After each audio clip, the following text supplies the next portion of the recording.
প্রকাশিত হয়েছে পশ্চিমবঙ্গের খসড়া ভোটার তালিকা। মঙ্গলবার এ নিয়ে সাংবাদিক বৈঠক করা হয় রাজ্যের মুখ্য নির্বাচনী আধিকারিকের দপ্তরের তরফে। সাংবাদিক বৈঠকে অতিরিক্ত মুখ্য নির্বাচন আধিকারিক অরিন্দম নিয়োগী জানান, মোট 58,20,898 জনের এনুমারেশন ফর্ম ফেরত আসেনি। ডিস্ট্রিক্ট ওয়াইজ আনকালেক্টেবল ফিগার এটা আমরা দিয়ে দিলাম, আমরা এটা শেয়ারও করে দেব।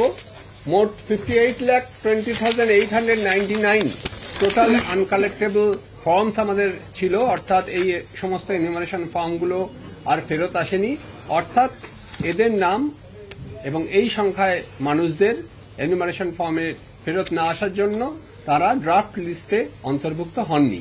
সাংবাদিক বৈঠকে মুখ্য নির্বাচনী আধিকারিক মনোজ আগরওয়াল জানান, অনেক ক্ষেত্রেই নামের মধ্যে অসঙ্গতি দেখা গিয়েছে।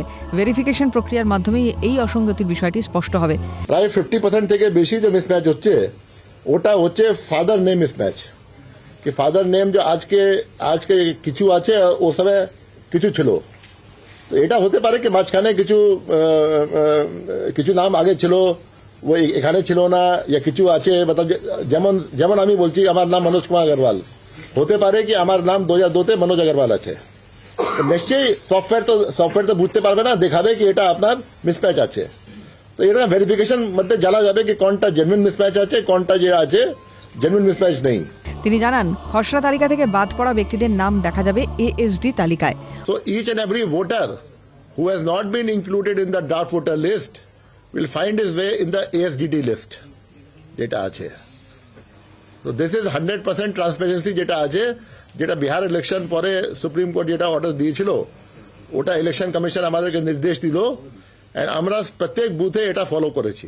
অন্যদিকে অতিরিক্ত মুখ্য নির্বাচনী আধিকারিক জানান, এসআইআর প্রক্রিয়ার প্রথম পর্যায় সম্পন্ন হয়েছে। এরপর ক্লেমস এবং অবজেকশন প্রক্রিয়া চলবে 15 জানুয়ারি পর্যন্ত, আর হিয়ারিং এবং ভেরিফিকেশন প্রক্রিয়া চলবে ফেব্রুয়ারি মাসের 7 তারিখ পর্যন্ত। এরপর 14 ফেব্রুয়ারি প্রকাশিত হবে চূড়ান্ত ভোটার তালিকা। চূড়ান্ত তালিকায় কারোর নাম না থাকলে কি করবেন তখন? এ প্রসঙ্গে অরিন্দম নিয়োগী জানালেন, সেই সমস্ত ভোটার আপিল করতে পারবেন জেলা শাসকের কাছে। সেখানেও যদি সমস্যা সুরাহা না হয় তাহলে আবেদন করতে পারবেন মুখ্য নির্বাচনী আধিকারিকের কাছে।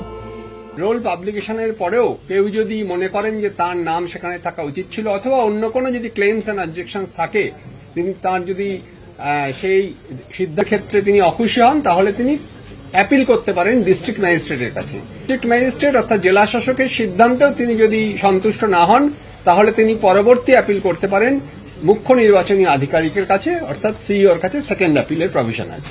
তিনি জানান, খসড়া তালিকা নিয়ে কারো কোনো বক্তব্য থাকলে তা তারা রোল অবজারভারদের ফোন করে বা ইমেলের মাধ্যমে জানাতে পারবেন।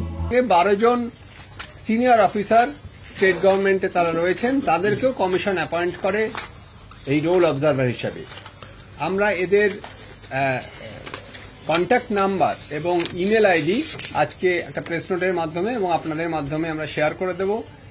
এটা চাওয়া হচ্ছে যদি কেউ কোনো এই যে ড্রাফট পাবলিকেশন হলো তারপর যদি কারোর কোনো বক্তব্য থাকে, যদি কোনো কনফিডেন্সিয়াল ইনফরমেশনও যদি কেউ দিতে চান, তাহলে তারা সেই নাম্বারে ফোন করে বা মেলে পাঠাতে পারবেন। অর্থাৎ খসড়া ভোটার তালিকা প্রকাশের মাধ্যমে সম্পন্ন হলো এসআইআর প্রক্রিয়ার প্রথম ধাপ।